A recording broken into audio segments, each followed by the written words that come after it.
Bismillahirrahmanirrahim. Assalamualaikum warahmatullahi wabarakatuh. Alhamdulillahirabbil alamin. Wassalatu wassalamu ala asrofil anbiya'i wal mursalin sayyidina wa maulana Muhammad wa ala alihi wa sahbihi ajma'in. Amma ba'd.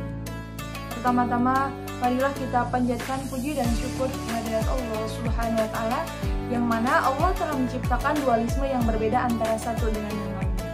Langit dan bumi, bulan dengan matahari, begitu juga air dan api, sehingga sempurnalah kehidupan manusia di muka bumi ini. Tak lupa, sholawat beserta salam semoga tetap tercurah limpahkan pada baginda alam, yakni Habibi wa Habibana Nabi Muhammad Sallallahu Alaihi Wasallam. Tidak lupa kepada keluarganya, para sahabatnya, para tabi'in dan tabi'atnya, dan semoga sampai kepada kita semua yang insya Allah senantiasa mengikuti ajarannya hingga nanti yaumil qiyamah. Amin ya Allah ya Rabbal Alamin. Pada kesempatan kali ini, saya akan menyampaikan mengenai bagaimana peran generasi muda dalam pengurusan jenazah. Kita sebagai umat Islam tentunya sudah pada tahu bahwa hidup manusia di dunia ini tidak akan lama. Artinya, kita akan mengalami yang namanya kematian. Sebagaimana dalam yang difirmankan oleh Allah Subhanahu wa taala dalam Al-Qur'an, bahwa setiap yang bernapas akan merasakan kematian. Nah, ketika kita sebagai manusia meninggal atau mati, maka bagi umat Islam akan berlaku yang namanya atau yang disebut dengan fardu kifayah. Apa sih fardu kifayah? Fardu kifayah adalah fardu yang cukup dilakukan oleh sebagian.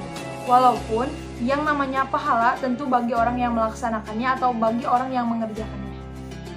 Nah, apa saja sih yang berlaku ketika ada seorang yang meninggal?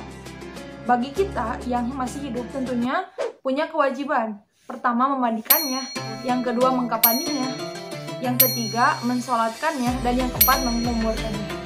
Nah, yang keempat ini terkait dengan pengurusan jenazah yang secara hukumnya yaitu fardu kifayah, maka peran kita sebagai generasi muda harus bisa melakukannya.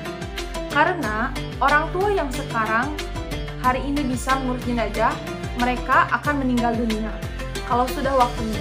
Maka, siapa yang akan melanjutkan hal ini selain kita atau kita sebagai generasi muda?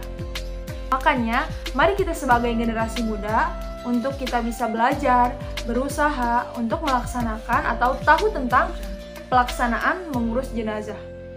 Minimal ketika ada yang meninggal, kita tahu atau kita melihat bagaimana supaya nanti kita tahu bahwasannya seperti apa untuk mengurus atau mengubur jenazah.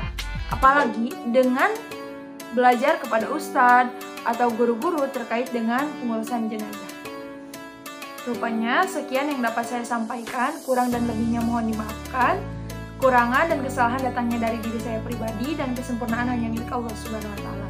Wallahul muwaffiq ila aqwamit thoriq. Wassalamualaikum warahmatullahi wabarakatuh.